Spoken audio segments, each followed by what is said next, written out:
tentang pekerjaannya. Betapa hebat kuasanya, betapa dahsyatnya dia, betapa tidak ada yang dapat menandingi kuasanya. Lalu mata Ayub melihat kepada pekerjaan Tuhan dan dia dipulihkan. Bahkan dalam Ayub 42 ayat 10 dikatakan, Tuhan memulihkan keadaan Ayub dan memberikan kepada Ayub 2 kali lipat dari segala kepunyaannya yang dahulu. Bapak ibu saudara, jangan mau dibutakan oleh setan. Banyak persoalan kita, saya pikir belumlah seperti Ayub.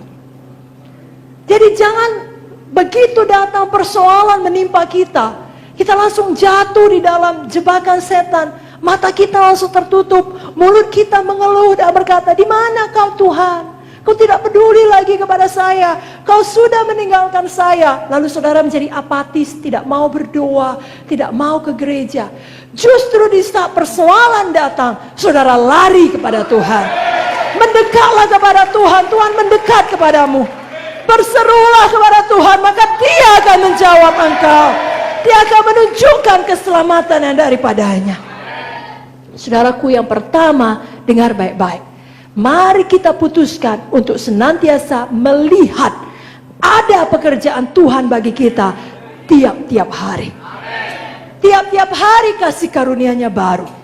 Dan tiap kali kita melihat pekerjaan Tuhan, maka iman kita dibangunkan ke arah firman. Tapi tiap kali kita membuat pilihan yang salah, kita melihat kepada besarnya persoalan, betapa besarnya penyakit, betapa kacaunya rumah tangga, kepada semua yang negatif, pekerjaan yang disodorkan oleh setan, maka iman kita juga bergerak ke arah yang negatif, kepada kuasa setan. Jangan demikian. Biarlah iman kita bergerak kepada firman Tuhan, kepada pekerjaan Tuhan. Saudaraku, lihat selalu Allah turut bekerja dalam segala sesuatu mendatangkan kebaikan bagi kita.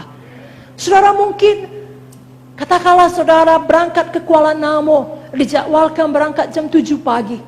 Dan saudara sudah merencanakan sampai nanti, katakanlah di Jakarta, kira-kira jam 9.30, saya akan melakukan ini, kemudian melakukan bisnis ini. Saudara sudah siapkan semuanya sepanjang hari, bagaimana hidup saudara maksimal kesuksesannya. Ternyata pesawat delay sampai jam 10. Jangan langsung melihat pekerjaan setan. Nah inilah dia, kurang banyak yang mendoakan saya, sampai saya delay. Udah kacau semua jadwal saya, schedule saya. Jangan. Lihat pekerjaan Tuhan. Saudara tetap sukacita. Lalu mungkin di saat menunggu delay pesawat, ada orang-orang di kiri kanan saudara, saudara kenalan, saudara ramah. Dan kemudian dari situ saudara tahu dia memiliki persoalan, dia memiliki penyakit.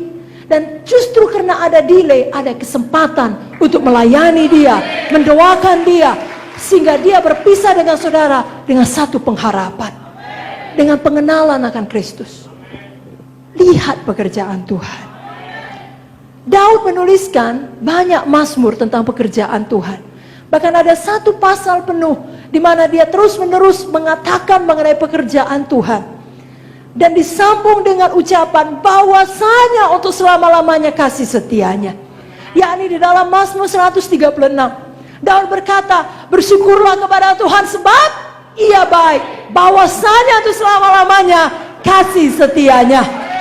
Bersyukurlah kepada Tuhan segala Tuhan sebab Ia baik, bahwasanya untuk selama-lamanya kasih setianya. Bersyukurlah kepada Allah segala Allah sebab Dia baik, bahwasanya untuk selama-lamanya kasih setianya. Kepada Dia yang seorang diri melakukan keajaiban-keajaiban besar, bahwasanya untuk selama-lamanya kasih setianya. Kepada Dia yang menjadikan langit dengan kebijaksanaan, bahwasanya untuk selama-lamanya kasih setianya. Kepada Dia yang menghamparkan bumi di atas air, bahwasanya untuk selama-lamanya kasih setianya.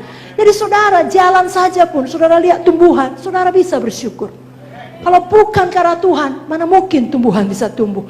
Bahwasanya untuk selama-lamanya kasih setianya. Saudara lihat anak-anak jalan sendiri, gak ada yang jaga, tapi selamat. Itu ada malaikat Tuhan menjaga dia. Dalam hal itu pun saudara bersyukur, bahwasanya untuk selama-lamanya kasih setianya. Biasakan mata ini mampu melihat pekerjaan Tuhan di tengah dunia yang gelap, di tengah kejahatan yang bertambah-tambah. Karena memang kasih setia Tuhan baru setiap hari.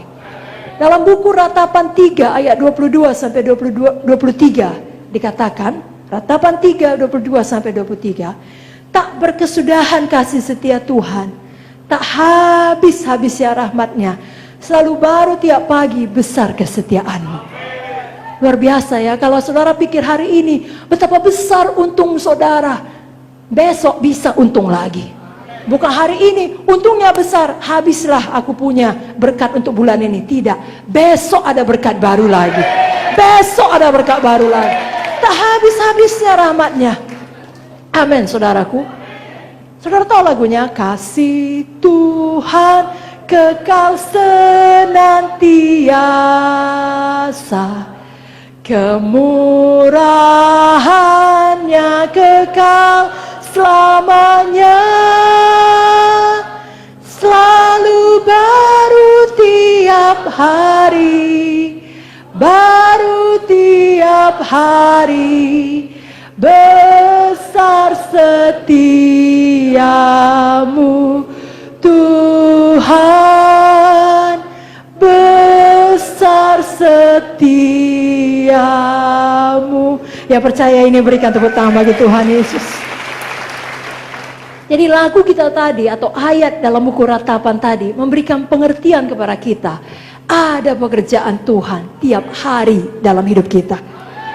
Bagian kita, perhatikan baik-baik Bapak Ibu Saudara. Kita latih diri kita untuk selalu melihat pekerjaan Tuhan lebih daripada melihat pekerjaan setan. Lihat pekerjaan Tuhan dalam setiap aspek.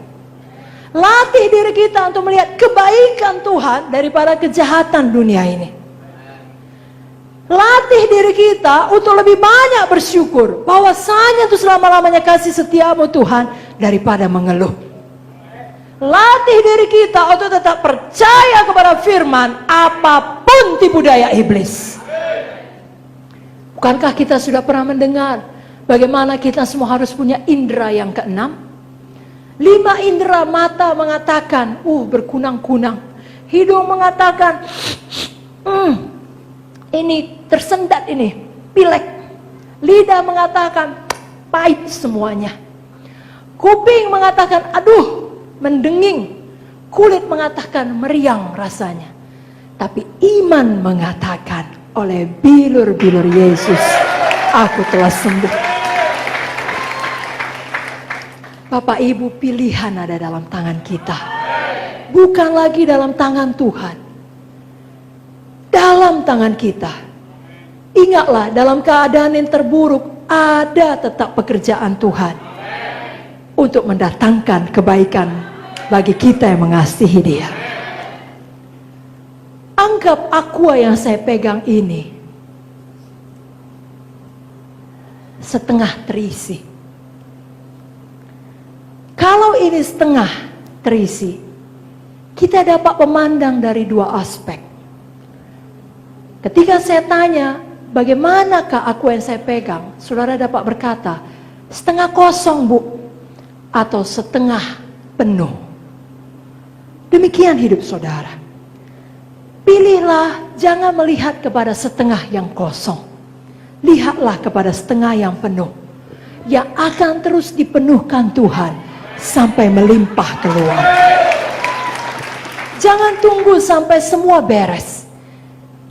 Karena bagi saudara yang sudah lebih banyak makan garam, lebih berumur tinggi dibanding yang lain, Bapak Ibu Saudara, oma opa, kakek nenek akan berkata, selama masih ada nafas, masalah akan terus datang.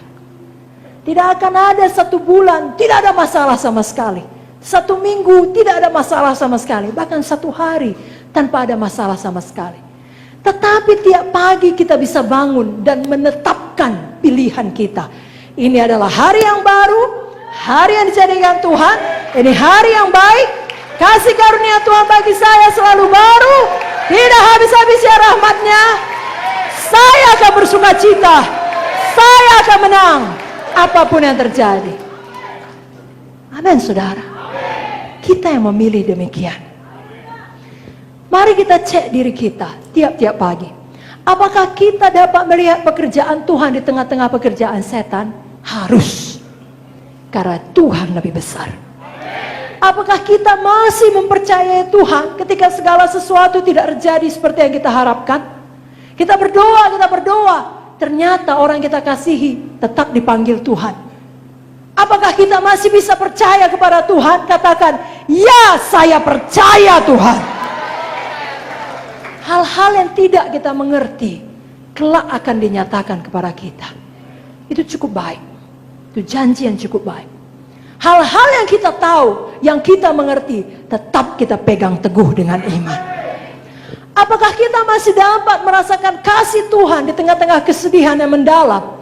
Justru di tengah kesedihan yang mendalamlah kasih Tuhan justru semakin nyata kita rasakan. Karena penghiburan manusia tidak sanggup lagi, penghiburan Tuhanlah yang memeluk kita, yang menyanggupkan kita melewati hari demi hari. Apakah kita masih mau berharap kepada Tuhan ketika kemalangan besar telah menimpa kita? Tentu, karena kita tahu hanya Yesus sumber kita. Dialah satu-satunya yang sanggup mengeluarkan kita dari kemalangan tersebut. Amin, saudara. Mari angkat tangan saudara, katakan, saya percaya ya Tuhan kepadamu, kepada firman-Mu. Saya terus berharap hanya Engkau yang dapat menolong saya. Katakan amin. Ini adalah pilihan kita tiap-tiap pagi dengan kesadaran penuh. Bapak Ibu Saudara, jangan memilih karena emosi sesaat. Betul kapan saudara marah, kapan saudara kecewa, kapan saudara sedih. Itu saudara penuh dengan emosi dan kerap kali membuat pilihan yang salah. Tapi Tuhan dapat menolong. Jangan terus tinggal di situ. 5 menit, 10 menit, atau katakan 1 jam. Tapi kapan Roh Kudus sudah menegur, kita kembali kepada iman. Kita kembali kepada Yesus. Kembali kepada firman. Dapat melihat Tuhan. Maka panerosis, mujizat Tuhan, pernyataan manifestasi kuasa Tuhan dijadikan dalam hidup saudara, dan saudara. Dan memang Alkitab menerangkan bahwa jalan keluar atau titik balik dari kehidupan Ayub ketika ia dapat melihat Tuhan. Dalam Ayub 42 ayat 5 dikatakan, hanya dari kata orang saja aku mendengar tentang engkau, tetapi sekarang mataku sendiri memandang engkau. Jadi penting sekali tiap pagi saudara berkata, aku pandang kau Tuhan, aku pandang firman-Mu, aku pandang kebaikan-Mu, aku pandang pekerjaan-Mu, aku pandang janji-Mu, dan aku terus mengarahkan pandanganku kepadamu dan tidak melepaskannya. Nah, saudara ingat ada satu kisah dalam perjanjian lama, di mana suatu ketika bangsa Israel dipatuk oleh ular sehingga mereka bermatian. Banyak sekali bermatian dan begitulah mengerikannya. Sehingga mereka berseru-seru, Musa, tolong kami Musa. Kalau tidak engkau tolong maka binasa kami semua. Lalu Musa mendirikan ular tembaga dalam satu salib yang bersilang sebagai satu perumpamaan, sebagai satu pertunjukan untuk salib Yesus bagi kita sekarang. Lalu diangkatnya ular tembaga itu. Siapa yang melihat dan terus melihat, dia tidak mati. Tapi siapa yang mengalihkan pandangannya, maka dia mati. Saudaraku, terus lihat pada Yesus. Terus lihat pada Yesus. Walau banyak kekecauan, banyak kegelapan, lihat pada Yesus. Amin, saudara. Daud mengatakan dia tidak mau menaruh perkara dursila di depan matanya. Jadi dia memilih tidak mau dilihatnya, diingatnya, diisinya pikirannya dengan perkara yang gak baik. Dia tidak mau mengingat perkara-perkara yang buruk. Kita pun demikian. Pagi ini jangan lagi ingat dosa saudara pada masa yang lampau. Jangan lagi merasa aku tidak layak, aku sangat jahat. Datang pada Yesus pada waktu saudara mengakui dosa saudara. 2000 tahun yang lalu dia menderita supaya saudara tidak perlu menderita lagi. Kalau saudara masih berkata dosaku terlalu besar, berarti saudara berkata kuasa Yesus, darah Yesus tidak cukup berkuasa menghapusnya. Jangan demikian. Darah Yesus menghapus dosa saudara yang dahulu, yang sekarang, bahkan yang masa depan. Jadi Jadi jangan ingat dosa saudara. Jangan ingat kesalahan saudara. Dan juga pagi ini, jangan ingat kesalahan orang lain terhadap saudara. Sebagaimana Yesus mengampuni kita, setidaknya yang bisa kita lakukan, ampuni orang lain. Kalau dosa kita yang besar,